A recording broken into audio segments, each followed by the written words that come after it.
ನೆರಳಿನಲ್ಲಿ ಬೆಳಗಿಸ್ಕೊಳ್ಬೇಕು ಅಂತ ಹೇಳಿ ನಮ್ಮೆಲ್ಲರಿಗೂ ನಮ್ಮ ಈಶ್ವರೀಯ ವಿಶ್ವವಿದ್ಯಾಲಯ ರಾಯಚೂರು ವತಿಯಿಂದ ಧನ್ಯವಾದಗಳನ್ನು ಸಲ್ಲಿಸ್ತಾ ಇದ್ದೇವೆ.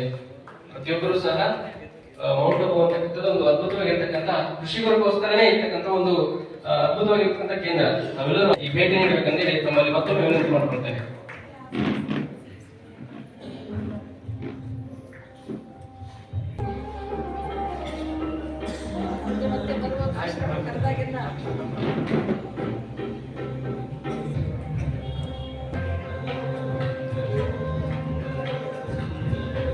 ಈಗ ಬಂದಿರತಕ್ಕಂಥ ರೈತ ಸಹೋದರರು ತಮ್ಮ ಅಭಿಪ್ರಾಯಗಳನ್ನು ಯಾರಾದರೂ ವ್ಯಕ್ತಪಡಿಸಬೇಕಂತ ಇಚ್ಛೆ ಪಟ್ಟಲ್ಲಿ ದಯವಿಟ್ಟು ಈ ಕಡೆ ಬಂದ್ಬಿಟ್ಟು ತಮ್ಮ ಅನಿಸಿಕೆಗಳನ್ನು ಹೇಳ್ಬೇಕಂತ ಹೇಳಿ ಮೈಕ್ ಅಲ್ಲೇ ಕೊಡ್ತದೆ.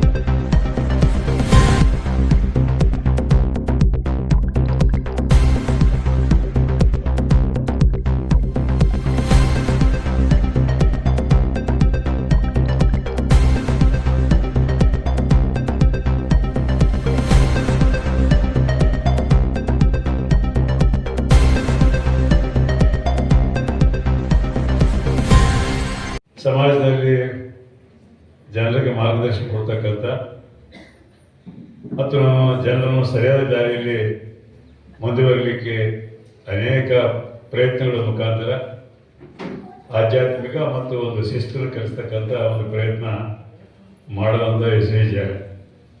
ನಮ್ಮೆಲ್ಲರಿಗೂ ಇದು ದೇವಾಲಯ.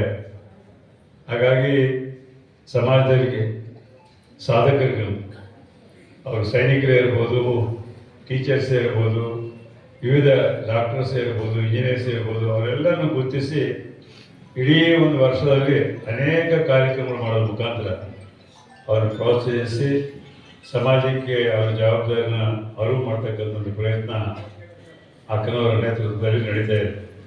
ಸ್ವಾತಂತ್ರ್ಯ ಬಂದ ನಂತರ ಪ್ರಧಾನಿಯಾಗಿರ್ತಕ್ಕಂಥ ಪಂಡಿತರ ಜವಾಹರ್ಲಾಲ್ ನೆಹರು ಅವರು ಆವತ್ತಿನ ಕಾಲ ಪಂಚವರ್ಷ ಪ್ರಣಾಳಿಕೆ ಮಾಡುವಂಥ ಸಂದರ್ಭದಲ್ಲಿ ಹೇಳಿದರು, ಪ್ರಥಮವಾಗಿ ನಾವು ಆದ್ಯತೆ ನಮ್ಮದು ವ್ಯವಸಾಯ, ಅದಿದ್ದರೆ ನಮ್ಮ ದೇಶ ಅಭಿವೃದ್ಧಿ ಆಗಲಿಕ್ಕೆ ಸಾಧ್ಯ ಆಗ್ತದೆ. ವ್ಯವಸ್ಥೆ ಹಂಗಿತ್ತು ತಮಗೆಲ್ಲ ಗೊತ್ತಿತ್ತು. ಗೋಧಿಲೆಂದು ಎಲ್ಲರನ್ನು ನಾವು ಬೇರೆ ದೇಶಗಳಿಂದ ಇಂಪೋರ್ಟ್ ಮಾಡ್ತೀವಿ. ಪರಿಸ್ಥಿತಿ ಸಾಕಷ್ಟು ಸುಧಾರಿಸಿದ ದೇಶದಲ್ಲಿ ಇವತ್ತು ನಾವು ರಾಯಚೂರು ಅಂದರೆ ಸೋನಾ ಮಸೂರಿ ಅಕ್ಕಿ ಪ್ರದೇಶಗಳು ಕಳಿಸ್ತಕ್ಕಂಥ ಪರಿಸ್ಥಿತಿ ನೋಡ್ತಾ ಇದ್ವಿ. ಆದರೆ ರೈತರ ಪರಿಸ್ಥಿತಿ ಸುಧಾರಿಸಲಿಲ್ಲ. ಎಲ್ಲರೂ ಇವತ್ತು ಅಂಬಾನಿ ಇರ್ಬೋದು, ಅದಾನಿ ಇರ್ಬೋದು, ಮೋದಿಯವರು ಇರ್ಬೋದು, ಜವಾಹರ್ಲಾಲ್ ನೆಹರು ಇರ್ಬೋದು, ಸಿದ್ದರಾಮಯ್ಯ ಇರ್ಬೋದು, ಬೋಸರಾಜ್ ಇರ್ಬೋದು, ಎಲ್ಲ ನಾಯಕರು ಎಲ್ಲರೂ ರೈತ ಕುಟುಂಬಗಳನ್ನು ಬಂದಿದ್ದೆ. ಅದು ನಾವು ಮರಿಬಾರದು. ರೈತರಾಗೆ ನಾವೆಲ್ಲ ಆ ಕುಟುಂಬಗಳನ್ನು ಬಂದಿರ್ತಕ್ಕಂಥವ್ರು ಡಾಕ್ಟರ್ಸ್ ಇರ್ಬೋದು, ಇಂಜಿನಿಯರ್ಸ್ ಇರ್ಬೋದು, ಸೈಂಟಿಸ್ಟ್ ಇರ್ಬೋದು, ಎಲ್ಲರೂ. ಆದರೆ ಪರಿಸ್ಥಿತಿ ಸುಧಾರಿಸಲಿಕ್ಕೆ ಆಗ್ತಾ ಇಲ್ಲ. ಕಾರಣಗಳೇ ನಾವು ಎಲ್ಲರೂ ತಿಳ್ಕೊಳ್ಬೇಕಾಗ್ತದೆ. ಬ್ರ್ಯಾಕೆಟ್ಗಳನ್ನ ಬಿಡ್ತಾ ಇದ್ದೀವಿ, ಚಂದ್ರಮಾನಕ್ಕೆ ಹೋಗ್ತಾ ಇದ್ದೀವಿ, ಎಲ್ಲರೂ ಮಾಡಲಾರ್ದೆಲ್ಲ ಮಾಡೋಷ್ಟು ಶಕ್ತಿ ನಮ್ಗೆ ಸಿಕ್ಕಿದೆ ದೇಶದಲ್ಲಿ. ಆದರೆ ಈ ಪರಿಸ್ಥಿತಿ ರೈತರು ಬೆಳೆದಿರ್ತಕ್ಕಂಥ ಬೆಳೆಗಳಿಗೆ ಸರಿಯಾದ ಬೆಳೆ ಕೊಡಲಿಕ್ಕೆ ಇವತ್ತಿಗೂ ನಮ್ಗೆ ಆಗ್ತಾ ಇಲ್ಲ. ಹಾಗಾಗಿ ಅನೇಕ ಘಟನೆಗಳು ಇವತ್ತು ರಾಜ್ಯದಲ್ಲಿ, ರಾಷ್ಟ್ರದಲ್ಲಿ ಅನೇಕ ಭಾಗಗಳು ನಡ್ತಾ ಇದ್ದೀವಿ. ಕಬ್ಬುಗೆ ರೇಟ್ ಸರಿಯಾಗಿ ಕೊಡ್ಲಿಕ್ಕೆ ಆಗ್ತಿಲ್ಲ, ಮೆಕ್ಕೆಜೋಳ ಕೊಡ್ಲಿಕ್ಕೆ ಆಗ್ತಿಲ್ಲ, ನೆಲಕ್ಕೆ ಯಾವತ್ತು ಯಾವ ರೇಟ್ ಕಡಿಮೆ ಆಗ್ತದೆ, ಯಾವ ರೇಟ್ ಹೆಚ್ಚಾಗುತ್ತೆ ಯಾರಿಗೂ ಗೊತ್ತಿಲ್ಲ, ಯಾರು ಕಂಟ್ರೋಲ್ನಾಗಿಲ್ಲ. ಇಡೀ ದೇಶವನ್ನೆಲ್ಲ ಕಂಟ್ರೋಲ್ ಮಾಡೋ ಶಕ್ತಿ ನಮಗೆ ಸಿಕ್ಕಿದೆ. ಆದರೆ ಈ ಬೆಳೆ ಬೆಳೆಸ್ತಕ್ಕಂಥದ್ದು ಅದು ನೇಚರ್ ಮೇಲೆ ಇರ್ತದೆ. ಒಂದು ವರ್ಷ ಚೆನ್ನಾಗಿ ಬರ್ತದೆ, ಒಂದು ವರ್ಷ ಚೆನ್ನಾಗಿ ಬರ್ತದೆ. ಆದರೆ ರೇಟ್ ಕಂಟ್ರೋಲ್ ಮಾಡಲಿಕ್ಕೆ ಆಗ್ತದೆ. MRP ರೇಟು, MSP ರೇಟು ಎಲ್ಲ ಕೇಂದ್ರ ಸರ್ಕಾರ ನೇಮ ಮಾಡ್ತದೆ. ಮಾಡಿದ ನಂತರ ಜವಾಬ್ದಾರಿ ನಮ್ಮದೇ ಇರ್ತದೆ. ಯಾರೇ ಇರಲಿ ಆ ಸ್ಥಾನದಲ್ಲಿ ಅದನ್ನು ಕೊಂಡ್ಕೊಳ್ತಕ್ಕಂಥ ಪರಿಸ್ಥಿತಿನೇ ನಾವು ಮಾಡಬೇಕಾಗ್ತದೆ. ಅದನ್ನು ನಾವು ಮಾಡ್ತಾ ಇಲ್ಲ ಇವತ್ತು. ಹಾಗಾಗಿ ನಮ್ಮ ಬೇಜವಾಬ್ದಾರಿಯಿಂದ, ನಮ್ಮ ಜನಪ್ರತಿನಿಧಿಗಳು, ಸರ್ಕಾರಗಳ ಬೇಜವಾಬ್ದಾರಿಯಿಂದ ಇವತ್ತು ರೈತರ ಪರಿಸ್ಥಿತಿ. ನಾವದೇ ದಿನ ಮೀಟಿಂಗ್ಗಳಲ್ಲಿ, ಕ್ಯಾಬಿನೆಟ್ ಮತ್ತೊಂದು ಸಂದರ್ಭದಲ್ಲೆಲ್ಲ ನಾನಂತೂ ಹೇಳ್ತಿದ್ದೀನಿ, ರೈತರಿಗೆ ಬೇಕಾಗಿತ್ತು ಎರಡೇ, ಒಂದು ನೀರು, ಎರಡನೇದು ಪವರ್, ವಿದ್ಯುತ್ ಶಕ್ತಿ. ಎರಡು ಕೊಟ್ಟರೆ ಅವರು ಬೆಳೆ ಬೆಳೆಸ್ತಾರೆ. ಬಂದ ಮೇಲೆ ಆ ಬೆಳೆಗೆ ನಾವು ಸರಿಯಾದ ರೀತಿಯಲ್ಲಿ ರೇಟ್ ಕೊಡಬೇಕು.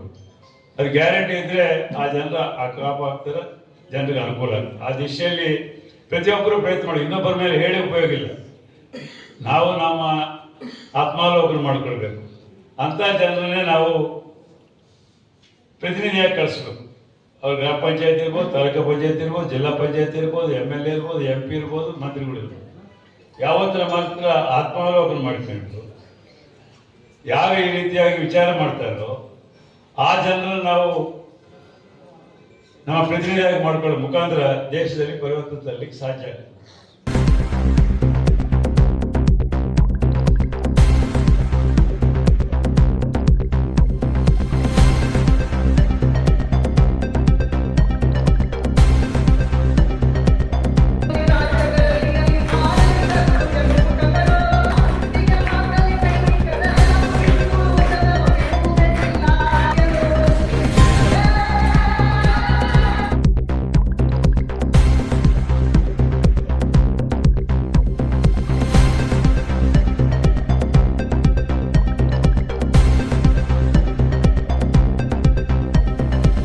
ಕೇಳ್ತಿದ್ರು ನೀವೇನು ಕೇಳೋದಿಲ್ಲಲ್ಲ ಅಂತ.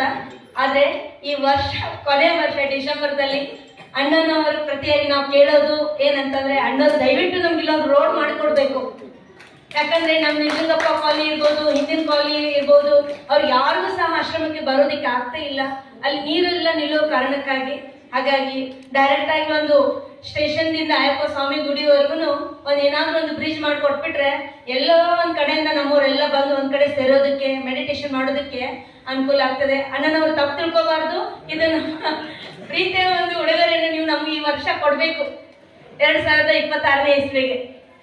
ಓಕೆ, ಧನ್ಯವಾದ ಅಣ್ಣನವ್ರಿಗೆ.